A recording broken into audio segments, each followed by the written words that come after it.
Warren Robinson, I really appreciate you taking the time to be here with us. We've been trying to get you on for a while. You have recently partially relocated to Florida, and last I saw you last fall, you were looking at getting married, and you've just got a lot going on in your life. So I want to start with our most obvious question, which is who are you and why do we care? Yeah, thanks for having me on the podcast. Glad to be part of it. So, who I am, I'm Warren Robinson. I am one of 15 applicants that are part of the Racket Sports Management Apprenticeship Program at USTA National Campus. I'm a full-time employee, so I work 20 hours a week or more to teach all programming from pickleball to padel to tennis to junior programming to adult programming. And then on top of that, I learn about the industry from pickleball, padel, and tennis and learning the governance of all bodies and figuring out the marketing, how it's progressing through the country and the world, and where does all these programs lead us in the future in the country. Okay, and you answered my next obvious question, which is USTA is tennis only. So you're not necessarily training in the other sports, or are you? Because USTA has gotten into coaching, and that's a big deal and a giant industry level conversation right now. But you said very specifically racket sports, and there are the other sports. That's my main thing is you guys aren't just tennis. Yeah, right. So I won't get into the political reason, but yes. So Mhm. we also teach pickleball, padel.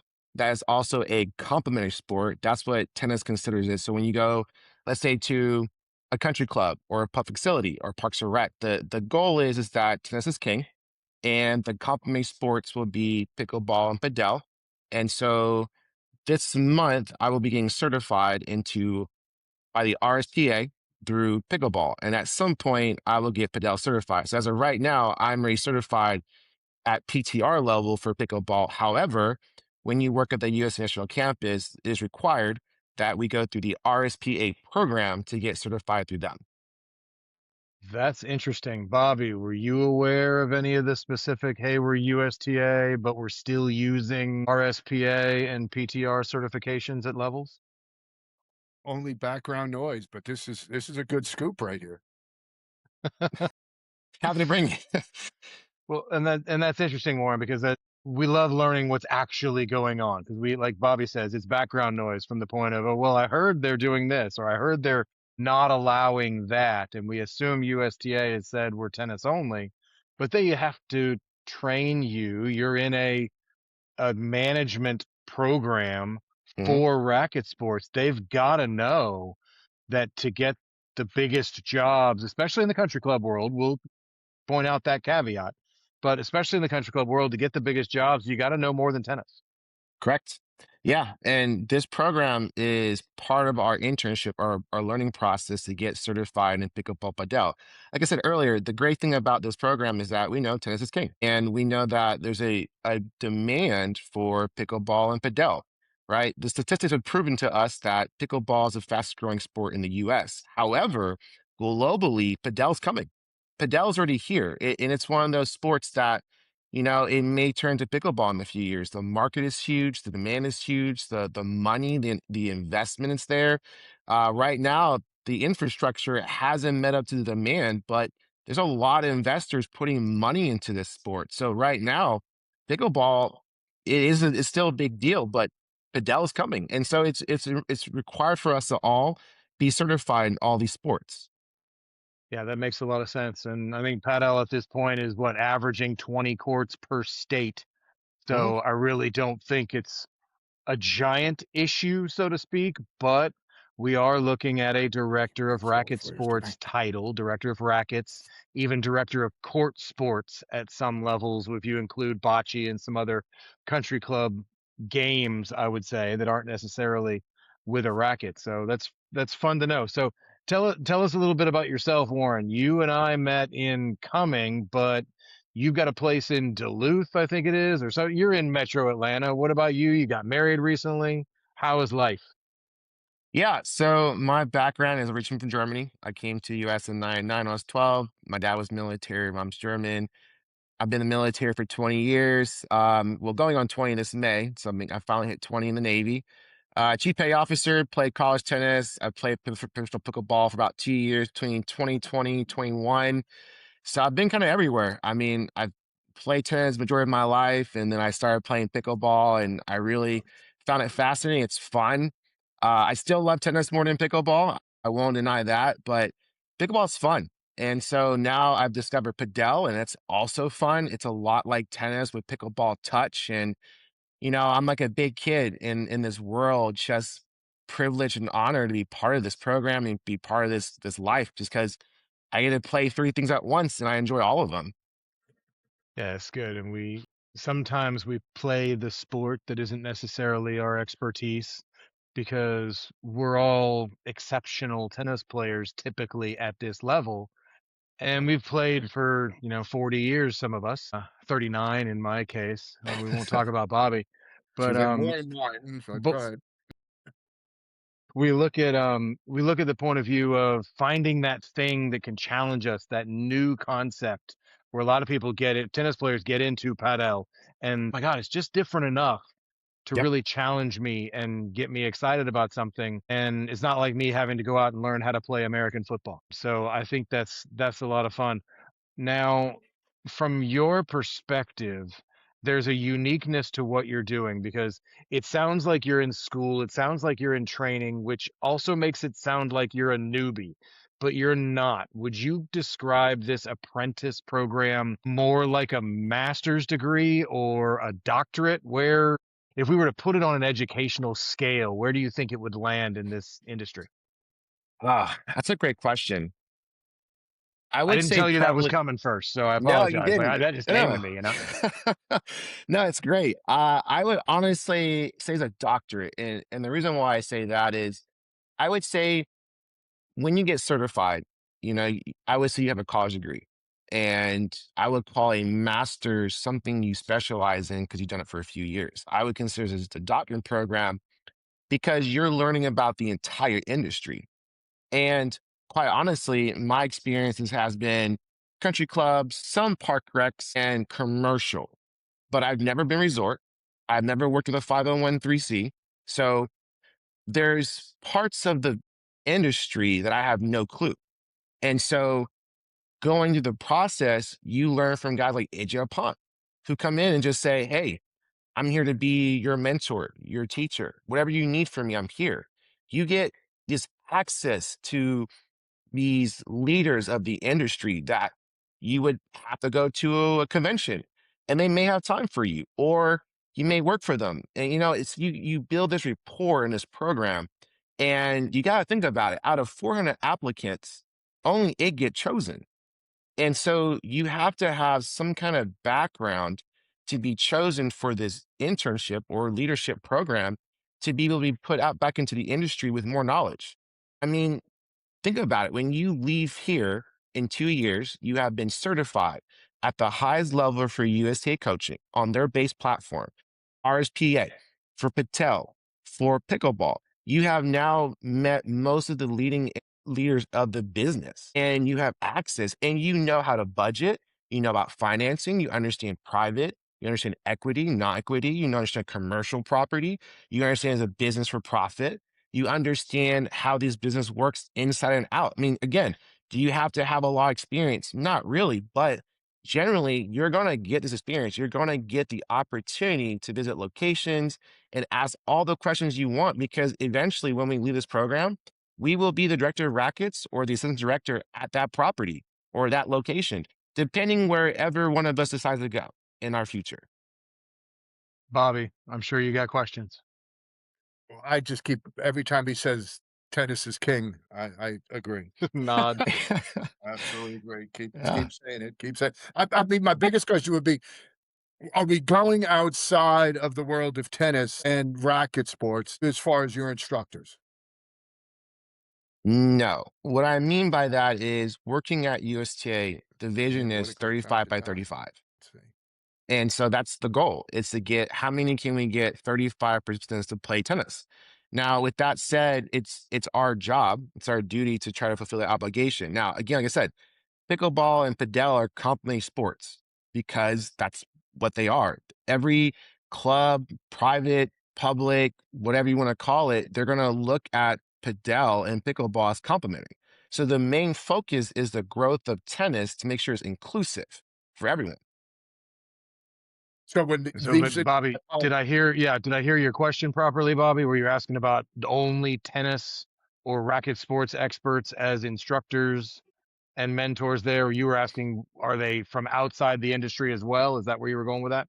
yeah, because I mean, obviously, if you're talking about business, are we getting business leaders in there? Or are we just talking about if you, because here everybody's going to bring an inherent bias.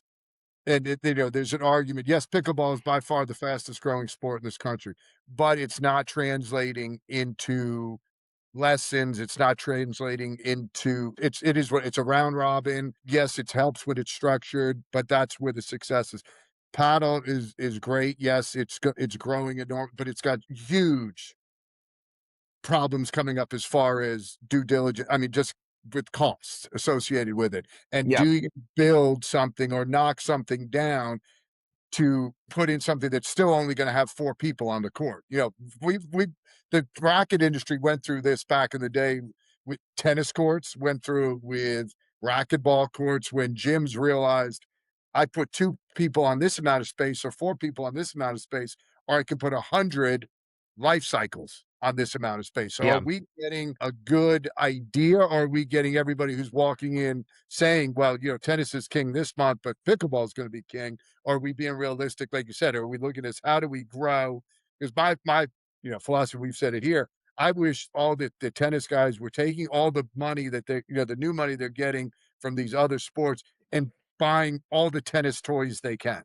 All the technology, Yeah. exposing their clientele, and make people realize all the exciting things that are going on in tennis. Because, as you've said, tennis is king. Yeah, I mean, so I can give you an opinion on this, right? And we had Sarah Ansberry that came in a week ago, right? And we had Marcus Del Piar, who's the godfather of Padel. It's Right. simple. It comes down to is there's just not enough. Well, one, it comes down to coaching, right? Coaching hasn't been solidified in a sense of there's a pathway. That's the problem. And again, this is what came from their mouth to my ears to you is that there's not enough of a pathway for structure. And then two is the infrastructure, right? And then the other part is the governing body. USPA pickleball is a governing body for pickleball, but yet the UPA is governing the PPA tour and the MLP. So it's a bigger problem than that. It's not it's not being regulated well. And again, this is an opinion, right? This is not from USTA's mouth or anybody else. It's from what I've seen in my research Mhm. and from what I've talked to the business leaders is that there's not a pathway. The structure isn't there. The demand is there, but then it's also the infrastructure. Like pickleball courts are being used by tennis courts because they're not being utilized. So that's the other problem with tennis is that tennis is not utilizing the infrastructure that we have. So pickleball is invading. So with that said, it's going to be a bigger ordeal with the governing body. And like I said, infrastructure and pathway and coaching. The big part is coaching. Tennis is been around long enough to have tradition and culture to have an establishment for coaching. We have a curriculum, right? We know what to do. There's a pathway for coaching.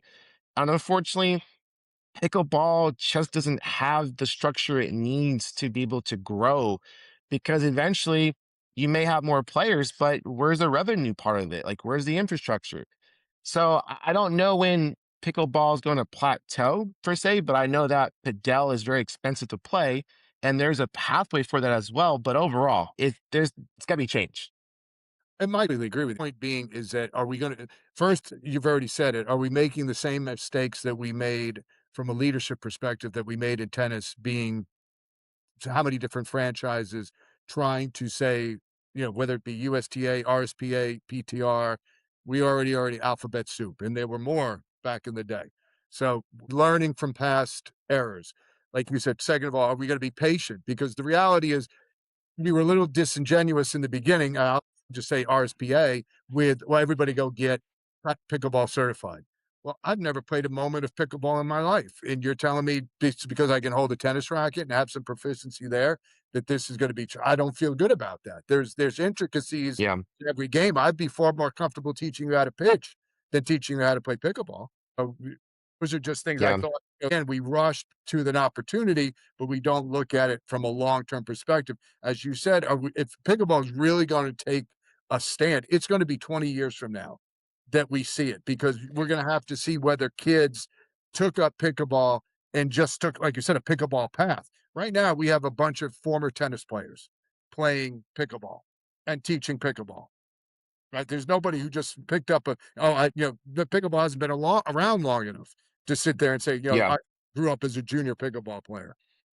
So it's different. Are we going to be patient and let's recognize the fact that it is different? And, again, in the big part, even for paddle, because we've heard nothing but wonderful things about paddle, and just the sound alone makes it far more popular with me than pickleball will ever be.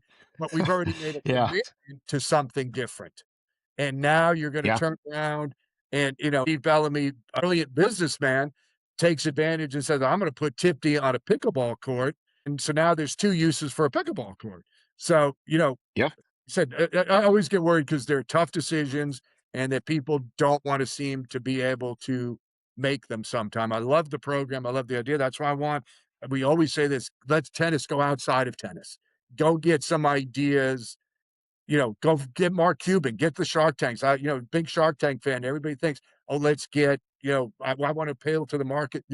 And one time Mark Cuban said, no, it's okay to have an exclusive product that asks for too much money. There's something to be said. And you're like, okay, that's a different train of thought, which is a good thing. That I just want different chains of thought than other than who was the last CEO at Wilson, who was the last one who ran this.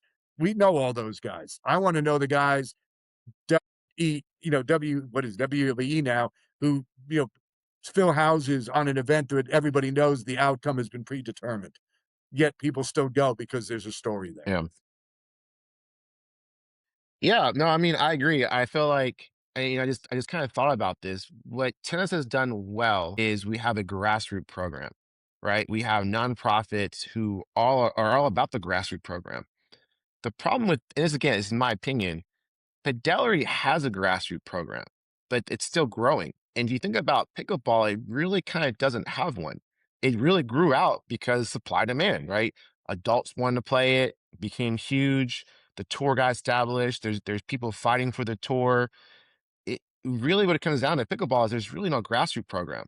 There's no junior development program. So how do you get people to buy into something that's not really established yet, which is what Sarah Ansberry is doing. She's trying to build grassroots. And I would honestly, if you really want to get more information, I would really ask her to invite her to your podcast and ask her about pickleball, or ask Marcus Del PR about Padel, because he is the godfather of pickle or Padel in the US and in, I would say, the entire world. So, I mean, he has the biggest name in sense of where do you see Padel going?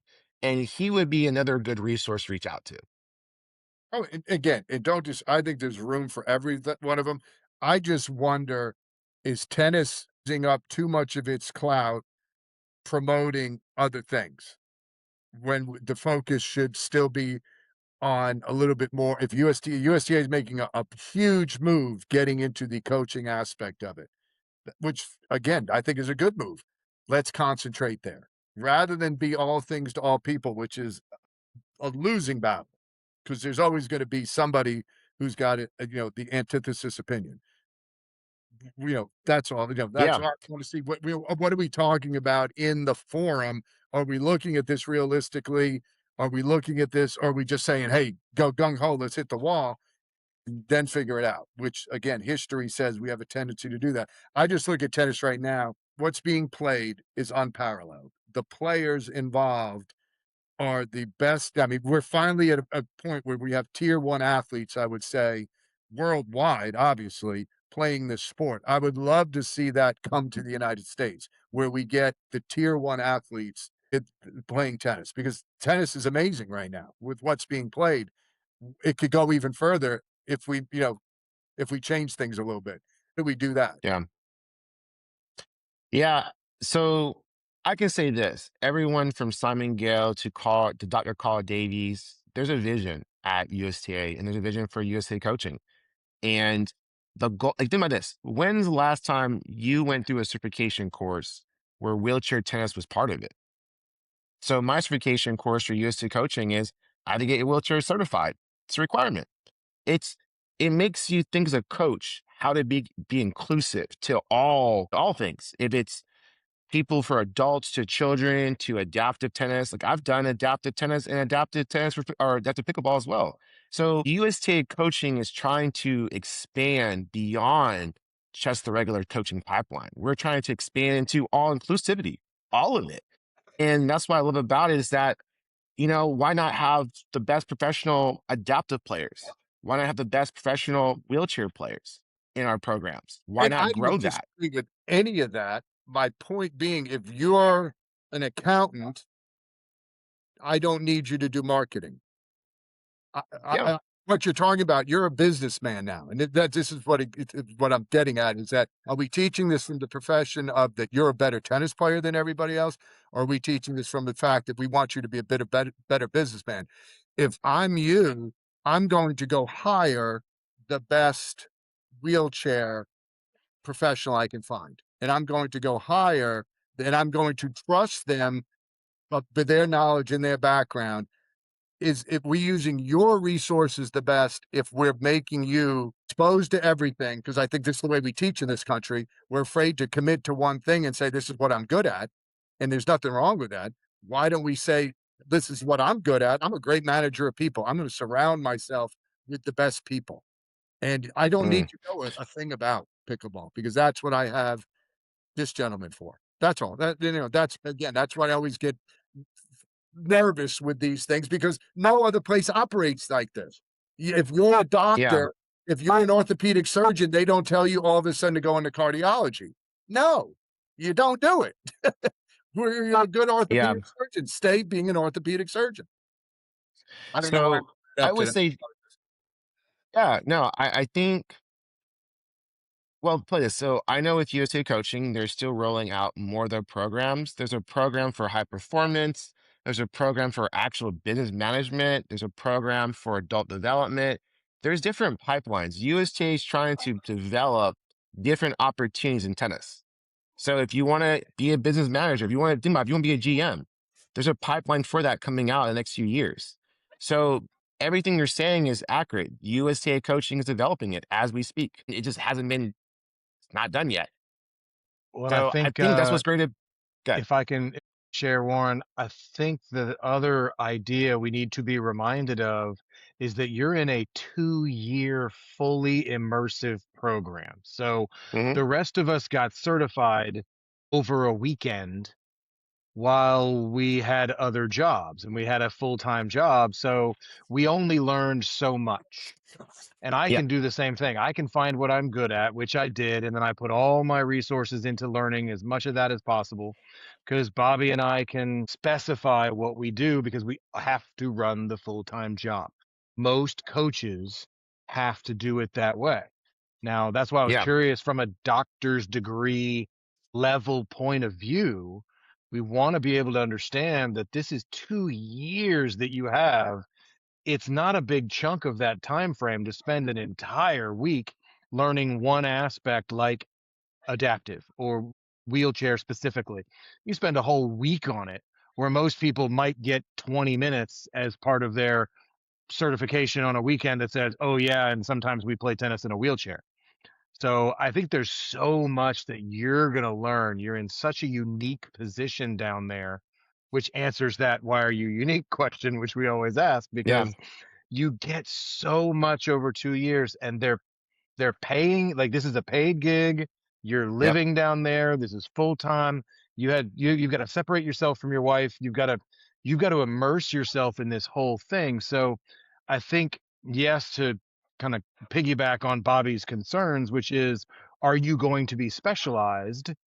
In this case, after 2 full years, you're going to be specialized in the entire industry. At that Yeah. point, you should be able to run a club and then say, I know how to hire the right adaptive person, or I know what to look for in my accountant and my marketing and someone to focus on budgeting. I'm just hoping, are you down there drinking from the fire hose? Well, let's put it like this, right? So USTA coaching is trying to, how to say this? They're trying to mimic the ITF, right? the ITF certification workshop isn't 8 hours long. It's a week long. It's days long. It's hours long. So the other part is it's not because I'm just going to be specialized. It's to also coach and teach my staff to teach and how to run programming. And so the thing with USTA coaching, it's not about me teaching you how to hit a forehand. It's me showing you how to run a class, teaching you, hey, we have an odd number of 7 players. How do you do rotations? Right? We're talking about stop, show, go. How can I give 7 people instructions and not make it a 5 minute long conversation? Get it out within 30 seconds. This is what we're doing. We're going to stop. I'm going to show you what we're doing. And then I'm going to ask you questions. And then we're going to go. Right? That's the thing is like Dr. Carl gives me a good point. Problem with coaching is we spend 55 minutes doing a lesson. Let's say group lesson, right? About 5 minutes we give on just talking. So that means that the lesson really isn't 55 minutes long. It's 50 minutes long. And so the idea is to make sure that when I leave this program is that I can help the other coaches develop, because another part of our program is developing the next leaders. How can I teach them what I know in a small group, a private, with juniors, with odd numbers, with 12 members, with 8 members, with 6 members? Because think about when was the last time you went to a workshop where they taught you on how to do rotations and formations? And when was the last time they taught you how to do a large group? December Or 6th, Bobby. I think we had somebody working on that. And I know I'm getting in the weeds here, Warren, but yeah, are so are that's they good. really telling you that while you're talking, that's taking away from the lesson? Meaning Bobby's going to completely disagree with you if you're going to tell him that him speaking doesn't count toward lesson time, and that 5 minutes of you talking throughout your 55-minute lesson, if I take only 10% of it and speak, that's the actual information you're getting. That's part of the lesson. That's part of the classroom. That's part of the learning. Just hitting balls, that's not a lesson. You just go get a ball machine. What's the point of having the coach Well, if you're going to tell me I can't spend time to coach? that's a good point. So what we believe at USTA is called hit fast. The whole point is make your coaching clear and concise. Hmm. Get to the point. Give out the instructions and have progressions and regressions.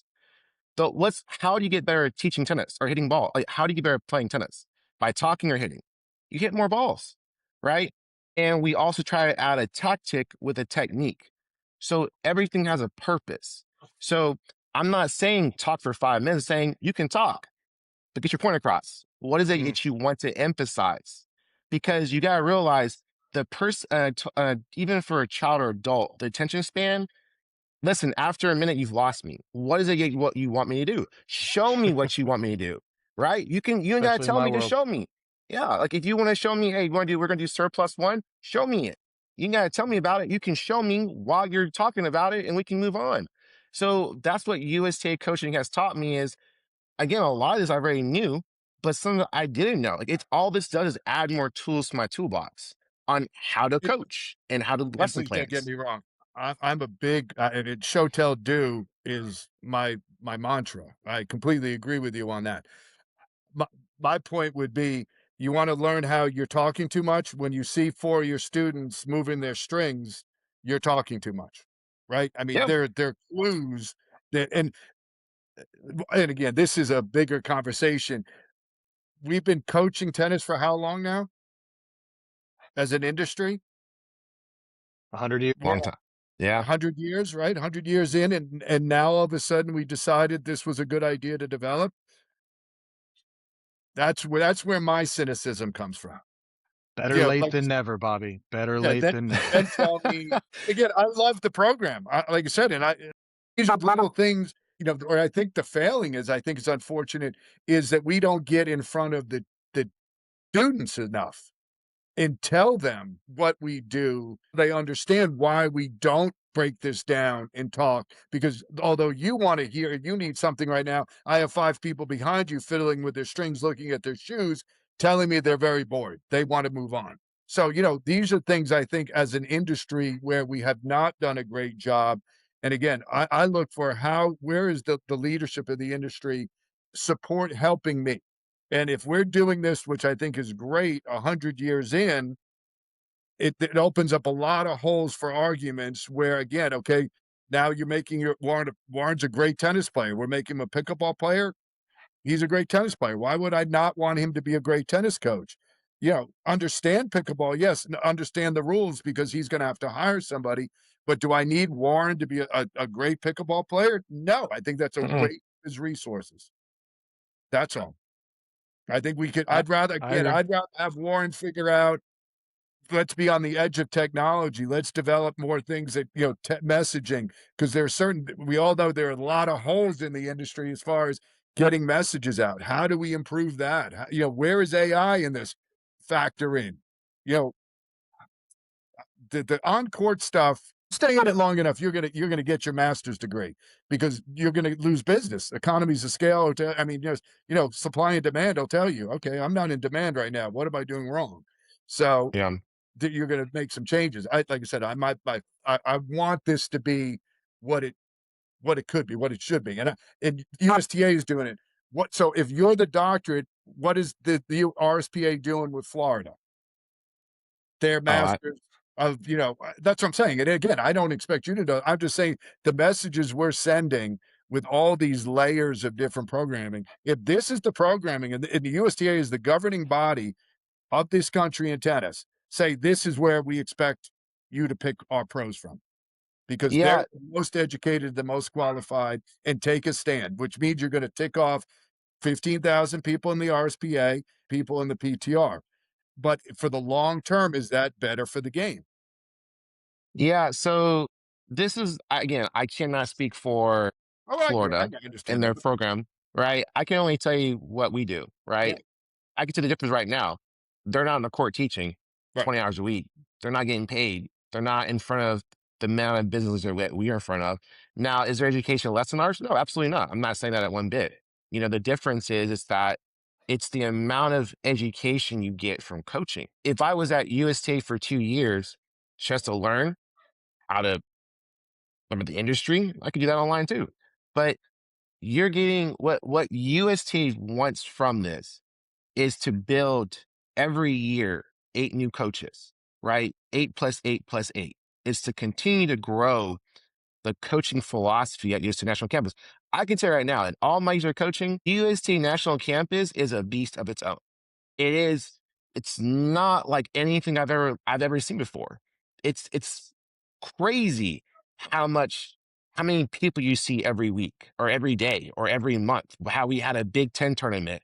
We had we had a W15 for both men's and women's pro circuit and a Big Ten tournament all at the same time. How many people can say that? How many people can say you're coaching while you are still in the middle of having programming and having these events? So the program at USTA is special and it's unique. And again, I'm not saying that you can't get the same experience, but the coaching and the programming and the when you leave here, like I said before, it's to add more tools to the box. I'm not saying that PTR or RSPA doesn't do anything. I'm not saying that at all. It's all great educational tools for learning and how to coach. However, I would say USTA coaching has redefined my way of programming. That's it. It's programming. And it's with Butch Staples and Craig Jones in the court with us. I could tell you, it's been some long days, and it is phenomenal on how in depth these coaches can get into and how much learning you get. Just legends. That's my point. What I'm trying to say to the world here is that when Warren becomes available out of this program, there should be a bidding war because you have gone above and beyond. And I don't think that should be something the USTA or anybody else who develops this program should be shy about saying. Agree. Questions, and we'll continue to have them. But at this point, I want to jump to our King of Tennis question, Warren, which you know is coming. So hopefully you put Yep. some thought into it. And we would ask whether it's the entire world or just the United States or just whatever professional, social, whatever level you want to consider it. If you were king of tennis, is there anything you would do or change? I mean, I thought this for a while, and the one thing I've learned from this program is the big thing is everyone has a different governing body, right? And I'm going to focus on the US alone because that's all I can really control is where I live. The thing I want to change about tennis is the stigma that this sport is just for wealthy people. I can't afford it. It's not affordable for me. I have no access to it. The most humbling experience I've had is learning about Parks and Rec and a 501c3. That there's organizations, there's coaches who are out there to grow the grassroots of the sport. If I was king for the day, I would make it that every kid, every adult had access to the sport everywhere, right? And I would make it where they get a free racket, they get balls, they get lessons.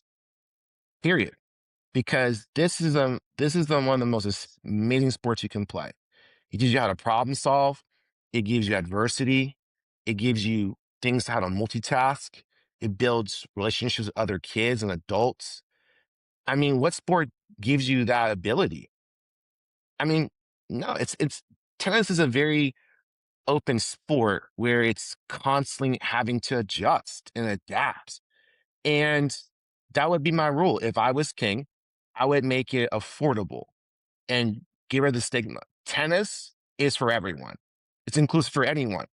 Adaptive, wheelchair, doesn't matter your age, sex, or race. It's everyone should be playing tennis. That would be my tyrant, as I guess being a tyrant or a king. We'll make it accessible for everyone. And if I have the money, go for it. That's why I believe 35 by 35. It's not a dream, it's a possibility, and that's what USTA is working towards. And I'm all for it. Bobby? Well, I'm the same way. I think the way we go about things is backwards. I love the idea of I'm a poor kid. My dad was a longshoreman. The last sport we thought I was ever going to play was tennis, and it's a great and to build on what Warren said. And you live 9 years longer because of your Yep. participation in the game, and it has everything to do with the physicality as well as the problem solving associated with the game to keep your mental. It's tragic, and that's so much where our frustration comes in. I think is that we're big, huge fans. There's no question. I want this. I want everybody to experience this. I'm a jock. I love all sports, and I want people to appreciate tennis just like I appreciate tennis and basketball. Now, don't ask me what Yep. happened to the Hawks last night. I don't want to get into it, but nonetheless, it's a great game, and I want it to Yeah. succeed. I'm glad this program is existing. My question would be to the powers that be, why did it take so long? But I love the idea, and let's not pussyfoot around. Let's say are you dumb or are you hiring Warren Robinson? In another year, when he comes out, there should be a war. Who gets him? That's it. This is what you're looking for. So let's stop trying to be nice to everybody, and let's make a stand, be a little tyrant, and say, "We have something that's gonna increase your life 9 years. Go." I call dibs on being Warren's agent. I am honored. Thank you. I call dibs. I'm your agent. You have no choice. It's coming. Oh, I'm coming for you, Warren. I appreciate your time. We both appreciate your time. Thank you so much, Bobby, But as he always. didn't Yeah, do this real quick. This is a person who served our country as well for many, many years. I still mean, does. kudos again to the USDA who they chose for this position. Warren was very humble in this. I've known Warren since I was a lot younger. I don't know where he was at that process, but he had such a heavy ball that I hated hitting with him all the time because my shoulders would ache for days. But, this was a great choice on their part. This is somebody who obviously is very passionate, but has done so much before getting to this point that he didn't even bring up. So, yes, there's even more reason why you want this person when he graduates. Thank you, Bob. Appreciate your kind words, man. Thank you. Thank you guys for having me. I appreciate your time, and I look forward to next time, guys. Thank you so much. Have a great day, buddy. Good Perfect. seeing you. Thanks, Appreciate it, guys. guys.